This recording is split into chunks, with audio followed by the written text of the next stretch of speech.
Now student second paragraph, Iltutmish was also a slave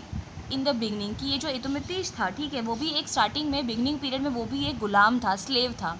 he conquered many territories in India and made them a part of the Delhi Sultanat, की उसने भी बहुत सारी जो territories है उसको जीत लिया था और उसको क्या इंडिया का एक दिल्ली का एक पार्ट बना दिया था.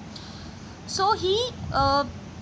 Is known as the founder of the slave dynasty, और इसी के साथ में उसने इतना ज़्यादा जो वर्क किया, ठीक है, सारी टेरिटरीज़ को जीता उसने और वहाँ पे एक दिल्ली का पार्ट बनाया. तो इसको क्या बोला जाता है, दिल्ली का हम बोल सकते हैं इसको, इल्तुतमिश को फाउंडर ऑफ स्लेव डायनेस्टी भी बोला जाता है, ठीक है, कि he is the founder of slave dynasty. His daughter Razia Sultan, अब इनकी एक डॉटर थी जिसका नाम था Razia, ascended the throne after his death in 1236 CE, कि जब इल्तुतमिश की डेथ हो गई तो रज़िया नाम की जो एक इनकी डॉटर थी उन्होंने यहाँ पे क्या किया था, दिल्ली की राजगद्दी संभाली थी, ठीक है, ascended the throne after his death. Okay,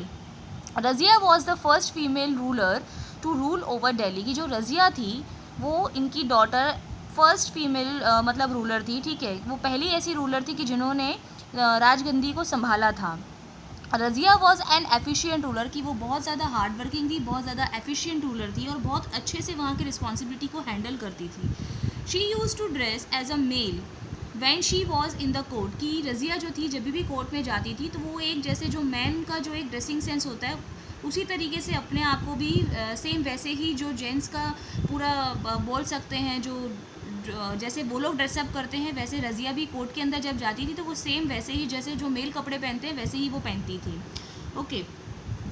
and Razia was a more capable and efficient ruler than her brothers, की रज़िया जो थी वो अपने ब्रदर्स से अगर हम उनके कंपेयर करते हैं तो उनके ब्रदर से भी ज़्यादा अच्छा वो अच्छी रूलर थी, ठीक है, कि उनके ब्रदर्स भी इतना अच्छा वर्क नहीं कर पाते थे जिस तरीके से वो अपना जो राजगद्दी को हैंडल करती थी. However, being a woman, she was not accepted as a ruler, कि वो एक लेडी थी और उस टाइम पे ऐसा मेंटालिटी था पुराने लोगों का कि एक जो लेडी है उसके नीचे हम काम नहीं कर सकते हैं, ठीक है, हमारा जो किंगडम है उसके लिए हमको एक मेल किंग की ही ज़रूरत है और हम उसी को एक्सेप्ट करेंगे. तो रज़िया को एज अ रूलर उन्होंने वहाँ पे एक्सेप्ट नहीं किया.